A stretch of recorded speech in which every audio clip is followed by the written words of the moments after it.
Hai semua, perkenalkan nama saya Sarah Agnesia Marbun dengan NIM F1C1220026 dari Kimia R002 dengan mata kuliah Biologi Umum.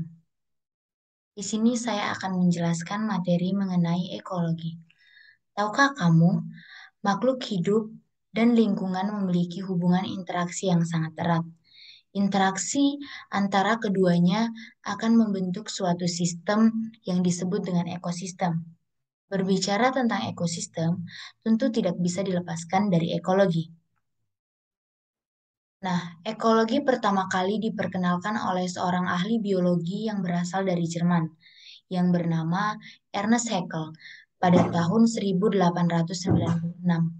Kata ekologi berasal dari bahasa Yunani, yaitu oikos dan juga logos. Kata oikos memiliki pengertian sebagai habitat, sedangkan kata logos memiliki pengertian sebagai ilmu. Jadi, ekologi dapat diartikan sebagai salah satu ilmu pengetahuan yang mempelajari tempat tinggal atau suatu habitat. Nah, namun dalam keilmuan, ekologi termasuk sebagai satu di antara ilmu biologi yang mempelajari interaksi atau hubungan timbal balik antara makhluk hidup dengan makhluk hidup lainnya, dan juga dengan lingkungan sekitarnya. Nah, ekologi memiliki ruang lingkup, dan yang termasuk dalam ruang lingkup dari ekologi ini adalah yang pertama populasi, komunitas, ekosistem, dan juga biosfer.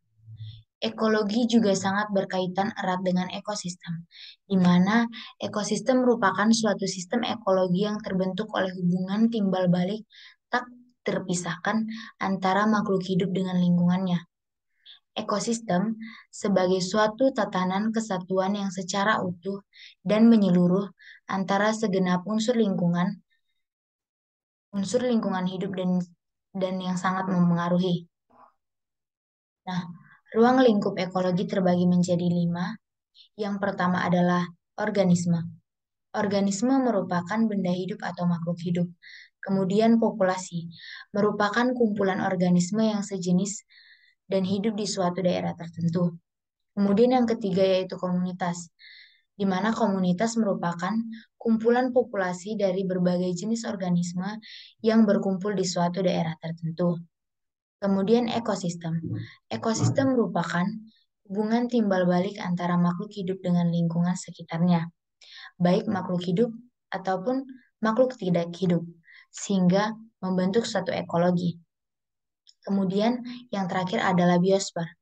Biosfer merupakan lapisan bumi di mana ekosistem itu berada. Kira-kira letaknya mencakup 900 meter di atas permukaan bumi, beberapa meter di bawah permukaan tanah, dan beberapa ribu meter di bawah permukaan laut. Manfaat ekologi. Yang pertama, untuk mengenal keanekaragaman hayati.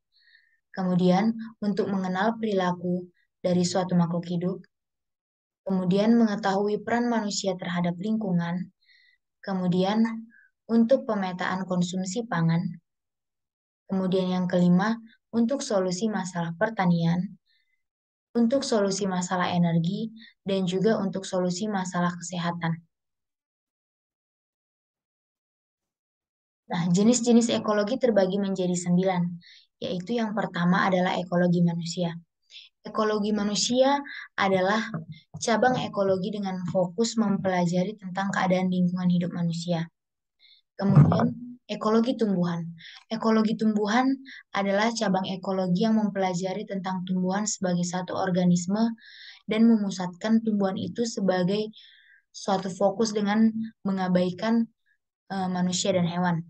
Kemudian yang ketiga adalah ekologi hewan, yaitu memusatkan fokusnya pada hewan sebagai suatu organisme dengan mengabaikan tumbuhan dan juga manusia. Kemudian ekologi perairan, yaitu ilmu yang mempelajari hubungan antara organisme dalam lingkungan perairan, seperti sungai, waduk, muara, ataupun laut. Kemudian yang kelima adalah ekologi habitat. Ekologi habitat adalah cabang ekologi yang memusatkan fokusnya pada pemahaman atau pembahasan mengenai sifat dari suatu habitat. Kemudian, ekologi populasi. Ekologi populasi adalah cabang ekologi yang berfokus mempelajari berbagai hubungan antara kelompok organisme dan jumlah individu. Ekologi populasi ini juga mempelajari fokus penentu besarnya suatu polusi beserta penyebarannya. Kemudian, ekologi sosial. Ekologi sosial adalah cabang dari ekologi yang mempelajari hubungan antara manusia dengan lingkungan alam dan juga teknologi yang ada di sekitarnya. Kemudian yang kedelapan adalah ekologi bahasa, di mana di ekologi bahasa ini mempelajari dan juga melakukan penyelidikan terhadap hubungan antara bahasa dan juga lingkungan manusia. Kemudian yang terakhir adalah ekologi antariksa. Ekologi antariksa merupakan ekologi yang mempelajari tentang ekosistem yang dapat menopang kehidupan manusia selama ada dalam penerbangan antariksa. Nah, contoh ekologi. Contoh ekologi salah satunya adalah upaya pelestarian lingkungan. Dengan ilmu ekologi, kita bisa memahami sebab akibat suatu kegiatan terhadap lingkungan. Oleh sebab itu, studi ini dapat membantu manusia dalam mengupayakan konservasi terhadap spesies-spesies tertentu. Ekologi menunjukkan sejauh mana kerusakan lingkungan serta memberikan prediksi mengenai tingkat kerusakan yang terjadi. Baiklah, cukup sekian yang dapat saya jelaskan mengenai materi ekologi. Saya ucapkan terima kasih.